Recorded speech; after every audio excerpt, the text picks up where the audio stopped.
Welcome to the Luna Holistic Podcast.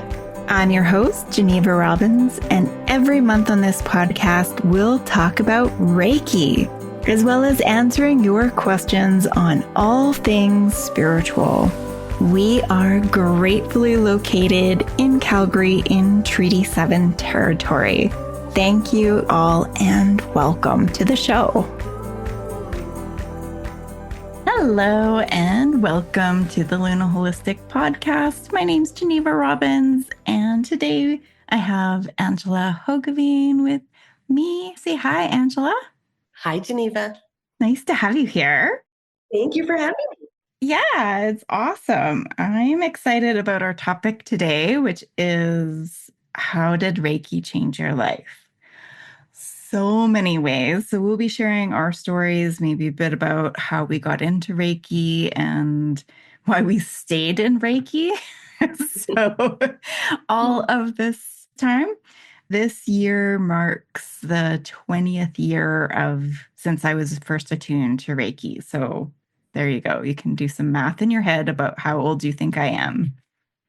I didn't learn Reiki when I was 10. So, yeah, it's been a remarkable journey, but we're going to start with our collective breath of gratitude. So you can gently close your eyes, but if you're driving, keep your eyes open. As always, keep your eyes open when driving. Otherwise, close your eyes and take a very deep breath, letting everything connect and soften. Noticing the earth below your feet, just even getting a sense of the direction of gravity. And as best as you're able, aligning your spine with the direction of gravity. Maybe bringing yourself up a little bit taller, rolling your shoulders back, creating space for your breath. And letting your breath descend all the way to your belly. Noticing the energy flowing down your legs, connecting you to this moment in time, connecting you to this spot on the earth, noticing all of the life that surrounds the space where you're currently in, the plants and animals, all of the creatures, the wind and the weather, the water and trees, and all of the people that maybe are sharing this moment with us. Just sending a wave of gratitude into this moment, into the earth, into all of the things that support us in every moment. And feel that wave of gratitude reflected back. So every breath is an inhale and exhale of gratitude. And when you're ready, you can open your eyes. Thank you. Nice to have those little moments. It's like I'm always searching for those little moments throughout my day. That's one of the things that I've really focused on in my practice with Reiki and meditation is I'm always looking for those, I think of it as like invitations to practice. So when you're waiting, when things are boring, when things are uncomfortable, when you don't know what's going to happen next, when things are joyful, it's just like seeing any spare moment as an opportunity to connect is sort of how I like weave my practice into my day, and it makes all the difference. So Angela, I am curious, how did Reiki change your life? Maybe you can tell us a little bit of a backstory of like, where were you? What was life like in the before times, before you knew Reiki? How did you manage your life? Gosh, yeah, that's such a big question. Or maybe I just have a big answer to that. Where, yeah, so the before times, um, in hindsight now, yeah, were pretty rough.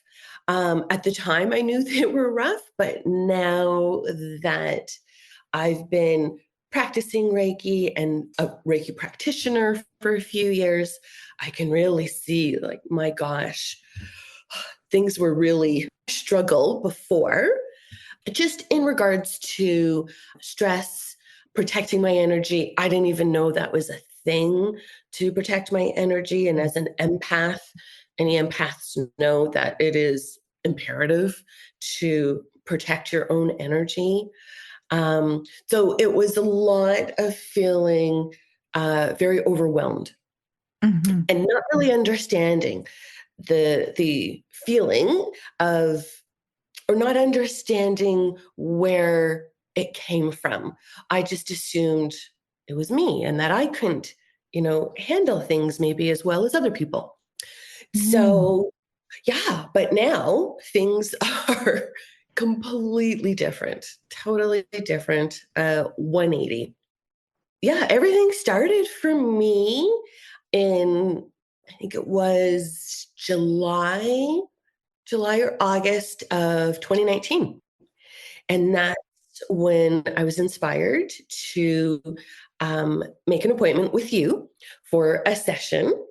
And I think I've talked about this on other podcasts, where I walked into the center and met you.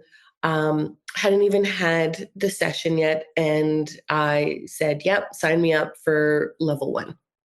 And then that's how it all started. Shortly after that, I remember I hadn't started level one yet, but I went to the center because there was a meditation class. And the practitioner at the time, I shared with her that I was super excited. I'm going to start learning Reiki. And she told me that Reiki was going to change my life.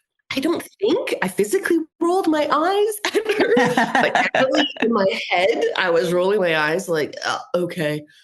Little did I know that Reiki completely changed my life in all great ways. Oh, yeah, where to start? I mean, just meeting like minded people in the classes and through being a practitioner that has felt, just having that connection, I found really important, and people sharing their feelings and their experiences, again having that connection, really made me feel like, okay, I'm not alone here.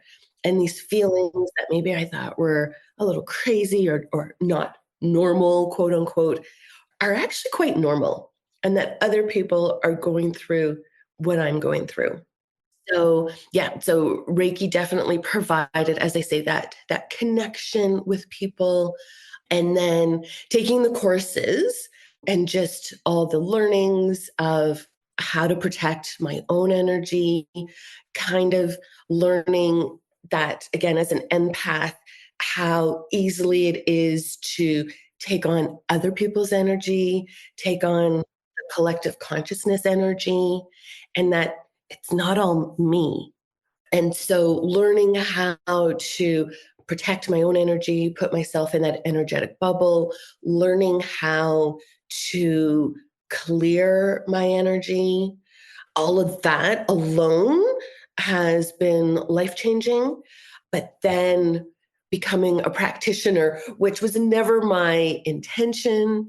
But again, I think I've shared this on another podcast, where my previous career became very overwhelming and stressful, where I had to go on a leave, a stress leave.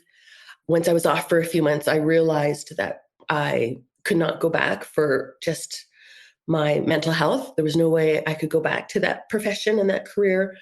And that's when you stepped in and said, well, have you ever thought of being a practitioner? And at that point, I had just finished my master level. And, you know, through some thought and some consideration, I'm like, why not? Thankfully, because now a few years later, it's, yesterday, as a matter of fact, I was speaking to someone and I said, this is the happiest I've ever been. And when I said it, it was almost a surprise. You know what? It's true. And I think, honestly, it's because of Reiki and the whole experience, and me, again, becoming a practitioner and connecting with clients. And, we're there as a practitioner to, do Reiki on them and to help them. But my gosh, it is a back and forth. And so many of them have helped me. And again, just having that connection with people. And I don't know how many times clients have left after a session, and I have the biggest smile on my face because it's just, I don't know how to describe it. Maybe can talk a bit about that. I don't know if it's just the feeling of love or the connection or that feeling of like, oh, I think maybe this has helped that person a little bit. Yeah, I get that a lot. I feel like this kind of work restores your faith in humanity because the most amazing people come in for sessions and, sensitive people, empaths, just kind, helpful people, and in some ways just regular people, right? And it's like we hear so many horrible things in the news, especially lately, and that can really make you think that everybody is awful. But at least the people who walk through the doors at Lumen Holistic is like they're all lovely, amazing people doing good work in the world. So that is always inspiring to get to help the helpers and heal the healers. That's sort of my where I feel like where I've been drawn to is like I feel like in some ways like I'm the pit crew for these like Formula One racers, of people who are out there helping in the community, in their families, in their jobs, like just shining the light. And they just need a little like brush off of all of the schmutz we get spewed with. But I think there's that. And then also just the nature of Reiki is the thing that I teach like first day of level one is that all healing is self-healing. So when we're helping other people with their healing work, we're also connected to that same frequency of whatever their intention is. So we're kind of always in this waterfall of light the whole time. But I think it's also just the joy of being able to be a witness to somebody else's transformation and growth and to see, it's so nice to see people come in and they're come in from wherever they are in their day. They might be feeling good, they might be feeling neutral, they might be having the worst day of their life. They can be in varying states of trauma, they can be in anxiety and grief, all of the things. And it doesn't matter. Reiki and we just meet the person where they are. But, every time, like people leave feeling lighter. It may not be this magic, like, I've waved a wand and all of my problems are gone. Um, One of my favorite clients is a 9-year-old, and I explained, what Reiki did and setting an intention and how, you might, you kind of the intention is you're kind of reaching for the opposite feeling of, if you're feeling bad, is like, what is the energy that could come in to help you? And it's like you're switching the energy. And she's like, oh, it's like you have all of your problems, but you feel better about them. It's like, yeah, that's exactly it.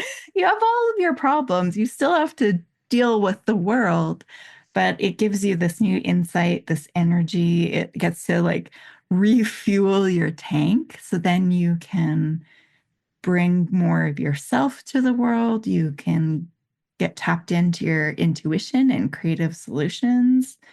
Um, so yeah, it's a joy and an honor to get to help people find their way to their own light, you know. And I think it's that is like to me, it's like, how do you get that sparkle back in people's eyes?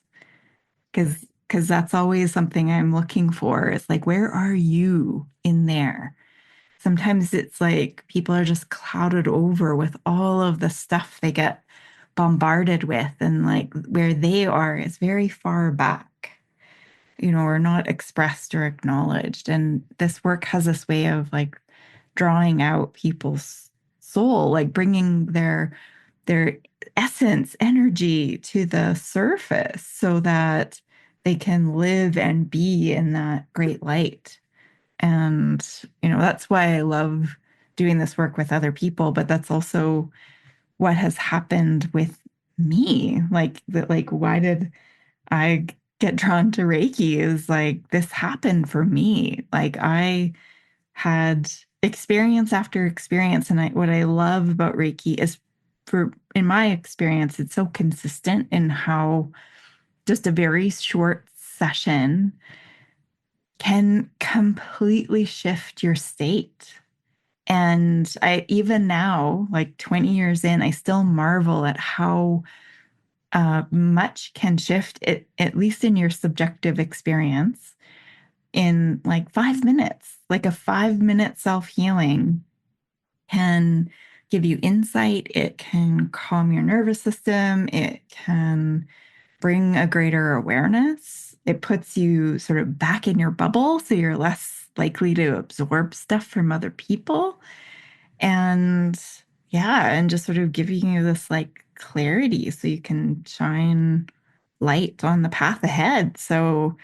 Um, so you're less being pulled and pushed around by other people's energies or trying to fit yourself in to get connection. You're more likely to just be your full self. And that was the big thing with Reiki. Like for me, um, learning how to be in my bubble and be like tend to the energy around my body, the aura, as well as like connecting to the energy flow in all of the chakras, which are like major energy centers within the body that connect both the spiritual and the physical together.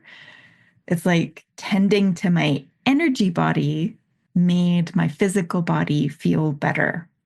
I had asthma as a kid, and I was told, like many people, is like, well, you're just going to be stuck with it. Some people grow out of it. We don't know why. I don't know if the scientific understanding of how allergies and asthma work has improved. I haven't looked in a while, but for me, it was like, that's a terrible idea. Like, I have to take medication the whole time. The medication never really worked all that effectively. I still couldn't pet cats and dogs without wheezing and sneezing and having this sort of life-threatening condition. So it put me on this search for alternate ways of healing. I'm like, well, I'm going to do my best to like heal this pattern within me so that I can, pet a dog, I can pet a cat and not die.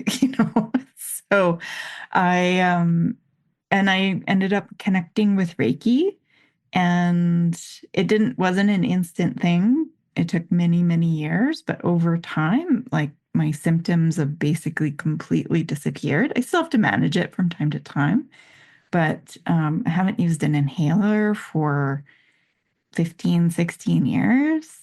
So, I mean, that's remarkable compared to where I was at. And a lot of that, the shifts of that, I mean, there's many layers to it. It wasn't instant. I had to work at it a long time. I still need to work on it. But the key for me was having this energetic filter between me and the world, which is sort of like what your immune system does. And in asthma, that's the immune system. And, I'm not saying that's going to be the same case for everybody. It's not a miracle cure, but it provides this insight there's the physical world that causes conditions within the body and the mind. But then there's also this energetic world that if we don't look at that, what's the energetic and emotional stuff that's impacting us? I found that the biggest shifts in my health and well-being came from clearing out energy that wasn't mine and reframing things. So cleaning up my inner dialogue. For a long time, I had back pain. My back would go out. I do a ton of affirmations. I do a ton of Reiki. And then I'd stand up and I'd criticize myself, and then my back would go out. And so I learned that I couldn't hold a negative thought about myself and have a back that worked. So some people have very, very sensitive bodies because your energy body is also sensitive. And the link between your energy body and your physical body for some people is direct. So if you have bad thought, bad day, then you have pain.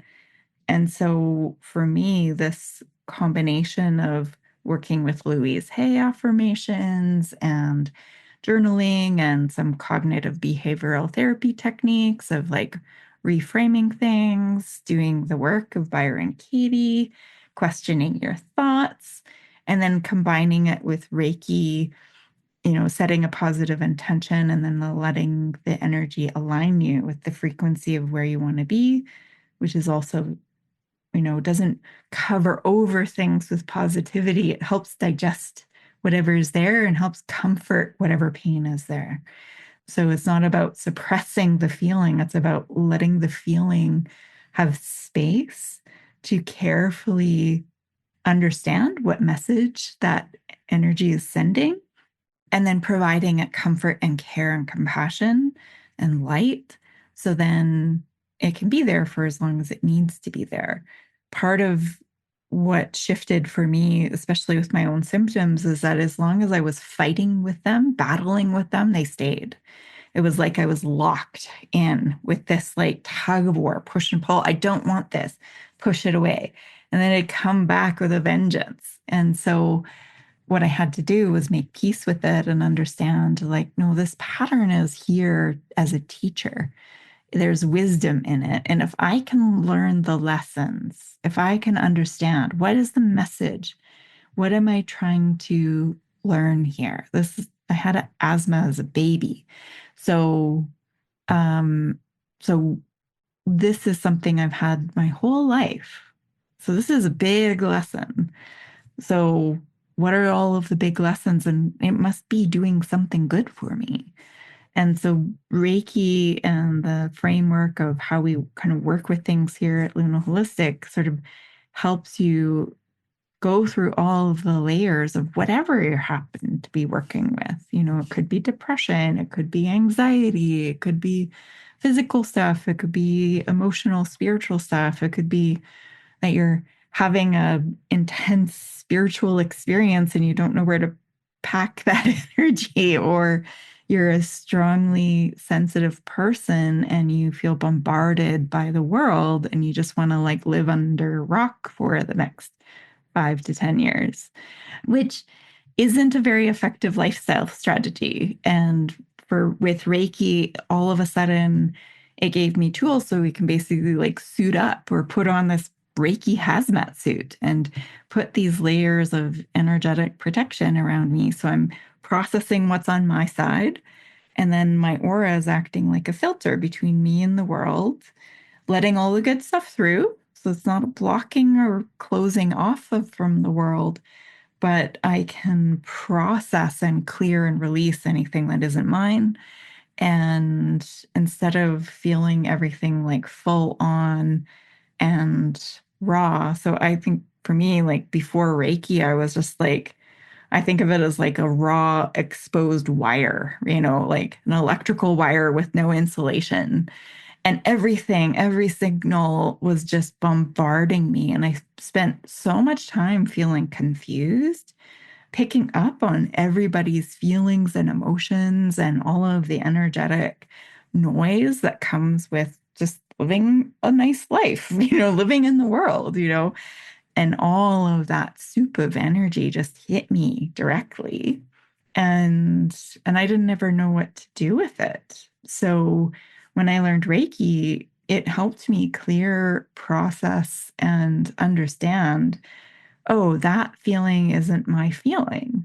You know, I wasn't feeling that way before I walked in the room or started talking to this person. What side of my aura is this coming from? Is this on the outside or is it on the inside?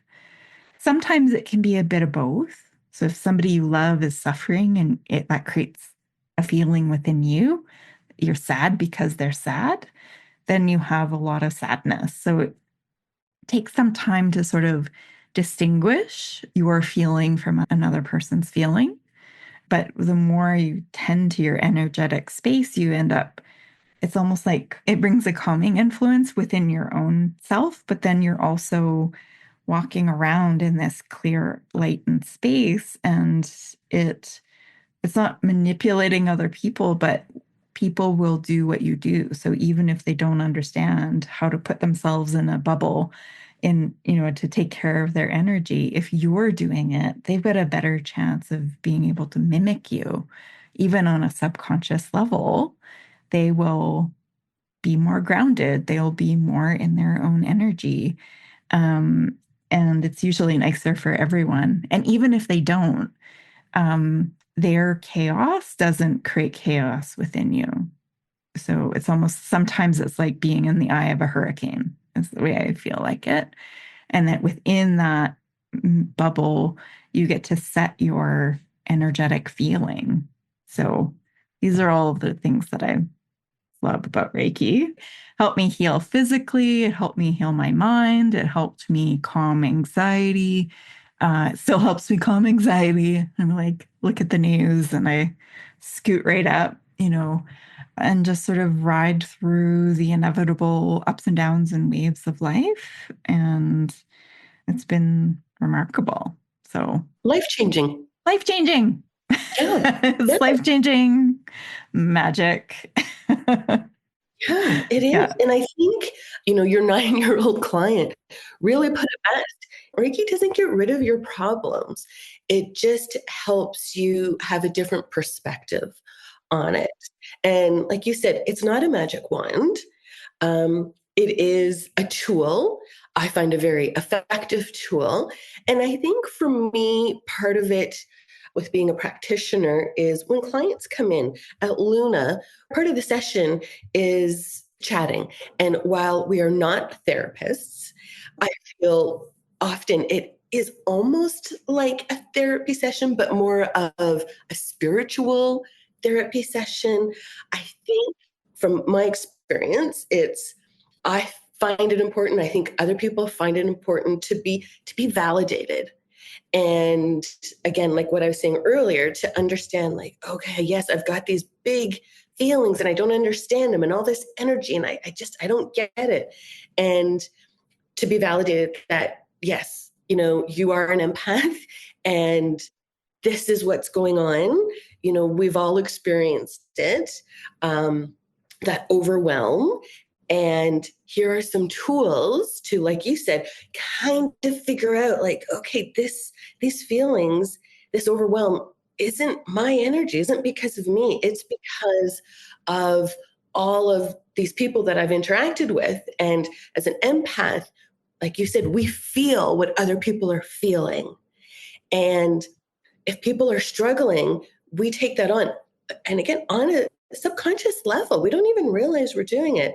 And then for me, it would be I would take days alone by myself under my weighted blanket to be able to move through this. Again, not understanding. I always thought it was just me. That, okay, there's a problem with me, or I need to fix me because I can't live like this. So again, I think as part of the Reiki session, it's important to have that talking aspect. And again, because so many of our clients are empaths, but maybe don't even understand that they are. They just know they're overwhelmed. And with then physically doing the Reiki, I think it just takes that edge off, that energetic edge off, to then be able to do the work, because you still have to do the work. Again, Reiki isn't a magic wand. in the sense that, yeah, it takes away your problems. It absolutely doesn't. But I think it helps you to deal with your problems, whatever they may be, more effectively. And yeah, helps you to just, like what we said, protect yourself, protect your energy, your aura from the world around you. So thank you, Angela, so much for being here talking about how Reiki changed your life and all of the tools that it's helped you with. Yeah, it's a delight to talk about this. We can talk for hours and hours about how much we love Reiki. So, so, so good. Um, so yeah, and I kind of say for all of our listeners, like, don't take our word for it. Like, come and try it out. Like, experience is the best teacher. See if it works for you. It may not. That's okay. We don't take it personally. But the best thing is, try a Reiki session. We can do that by distance if you happen to live away, or if you live in Calgary area, you can come by in person for a Reiki session. Both are remarkable and can really help you in many ways. Just even having that spiritual support and getting that anchor and ground and clarity, it's quite lovely. Um, and we also teach Reiki, so you can check out our website for Reiki classes. Absolutely, the power of Reiki, it gets turbocharged if you learn how to do it for yourself. You don't necessarily need to want to be a practitioner. I would say 80 or more percent of the people who take Reiki classes are actually taking it for their own spiritual connection and well-being, all the way up to the master level. While we teach you all of the skills for how to be a practitioner and how to teach Reiki, if you want to, you don't have to take all of the courses, and every course benefits you in your own way because it just gives you that many more skills and taps you into that strong energy even more. So check it out, and we'd love to have you in a class. So thank you. Until next time. Bye-bye. Thank you for joining us on the Luna Holistic Podcast. We're so grateful that you are here. If you've got a question, we'd love to hear from you. Go to lunaholistic.com/podcast and we'll answer you in an upcoming episode. Be sure to subscribe to our show on Apple Podcasts or Spotify. And also please rate, because you never know where your little 5 stars will go to shine light into somebody's heart today. So thank you very much, and we'll see you next time.